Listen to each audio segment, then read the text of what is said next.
जय शिवराय अध्यक्ष महोदय, सबसे पहले मैं महात्मा ज्योतिराव फुले को अभिवादन करना चाहूंगा, कारण महात्मा फुल्यांनी लिहिलेला शेतकऱ्याचा असूड हा सरकारच्या अनेक धोरणांवर ओढण्याची आता वेळ आलेली। अध्यक्ष महोदय, जहां देश की 2/3 आबादी खेती पर निर्भर है, वही खेती के लिए आवंटन है मात्र 3.1%। मार्केट इंटरवेंशन स्कीम हो या फिर प्राइस सपोर्ट स्कीम हो, उसके लिए आवंटन है 0।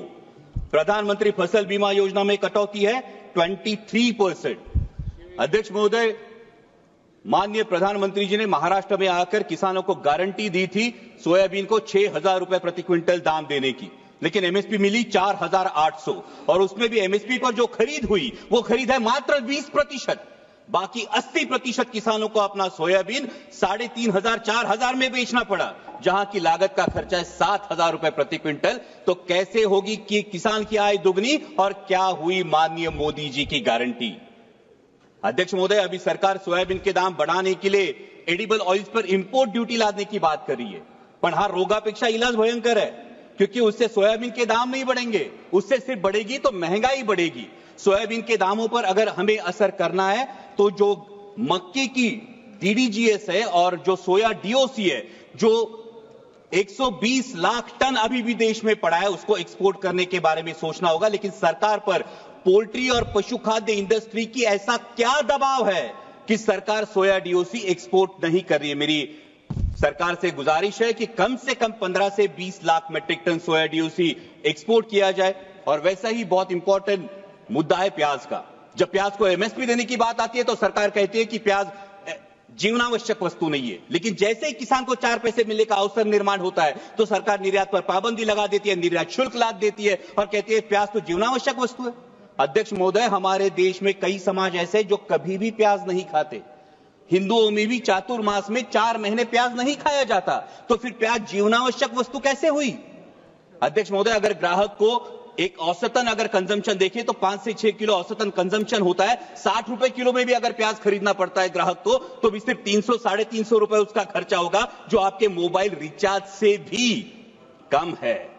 इसलिए मेरी सरकार से मांग है कि प्याज पर हमेशा के लिए निर्यात पाबंदी हटाकर जो 20% निर्यात शुल्क है उसे अविलंब रद्द किया जाए और प्याज को एमएसपी के दायरे में लाकर 3,000 रुपए प्रति क्विंटल का दाम सुनिश्चित किया जाए। वैसे इस बजट में बहुत सारे मिशन का अनाउंसमेंट हुआ, लेकिन बहुत सारे मिशन के बारे में नाव सोनू भाई ने हाथी कथला सवाड़ा है, क्योंकि कथनी और करनी में बहुत अंतर दिखाई देता है।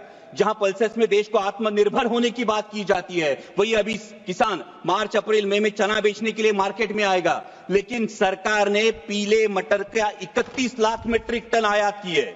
ये पीला मटर खाने के लिए नहीं, बेसन में चने की जगह अडल्ट्रेशन के लिए यूज होता है और चने के दाम गिरा देता है। अभी भी 31 मई तक आपने पीला मटर का जो इंपोर्ट है ये खुली आयात को परमिशन दे दी है। और अभी जब एक बार हम कह रहे हैं कि पल्सेस में आत्मनिर्भर करना है, वही 67 लाख मीट्रिक टन पल्सेस हम आयात कर चुके हैं। तो हम आयात आत्मनिर्भर किसे करना चाहते हैं, हमारे देश के किसानों को या ऑस्ट्रेलिया, रूस, टर्की, म्यांमार के किसानों को हम आत्मनिर्भर करना चाहते हैं। वैसा ही अहम मुद्दा है mission on vegetables and pulses. बहुत अच्छी बात है, लेकिन इसके लॉजिस्टिक, कोल्ड चेन और स्टोरेज के लिए क्या प्रावधान किए जा चुके हैं।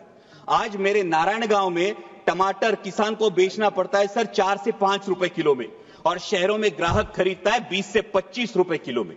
इस मुनाफे पे क्यों कोई भी नियंत्रण नहीं है, और इसका कारण है ये बिचौलियों की श्रृंखला। इसके बारे में सरकार को विचार करना चाहिए। वैसा ही अहम मुद्दा है प्रधानमंत्री फसल बीमा योजना, जो योजना बार बार किसानों के लिए कम और बीमा कंपनियों के लिए ज्यादा फायदेमंद साबित हो रही है। इस साल का प्रीमियम है सर 10,000 करोड़।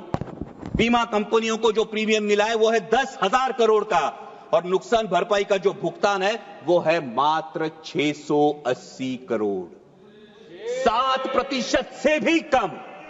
और सभी नियम सिर्फ किसानों के लिए। बीमा कंपनियां तो कोई नियम फॉलो ही नहीं करती।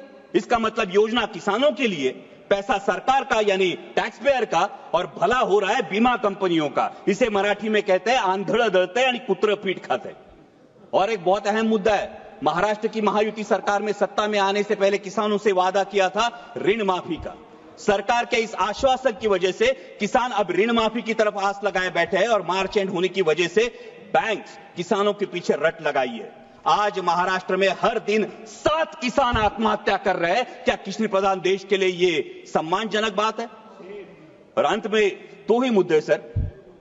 अभी अमेरिका में सत्ता परिवर्तन होने के बाद अमेरिका ने कहा है कि भारत ने अपना एग्रीकल्चर मार्केट अमेरिका के लिए खोलना चाहिए और इससे भारत के किसानों पे एक बड़ा संकट मंडरा रहा है। लेकिन सरकार ने अभी तक इसमें कोई स्पष्टता नहीं दी है, क्योंकि अमेरिका का किसान सोयाबीन का जो उत्पादन लेता है अध्यक्ष महोदय, वो 30 लाख क्विंटल पर हेक्टर लेता है, लेकिन हमारे देश का किसान सिर्फ 10 लाख क्विंटल पर हेक्टर लेता है। क्योंकि अमेरिका के किसान को जेनेटिकली मॉडिफाइड जीएम वैरायटी लगाने का अधिकार है, हमारे किसान को नहीं। सरकार जो एडिबल ऑयल इंपोर्ट करती है वो जीएम वैरायटी का चलता है, लेकिन किसान जीएम वैरायटी की फसल नहीं लगा सकता।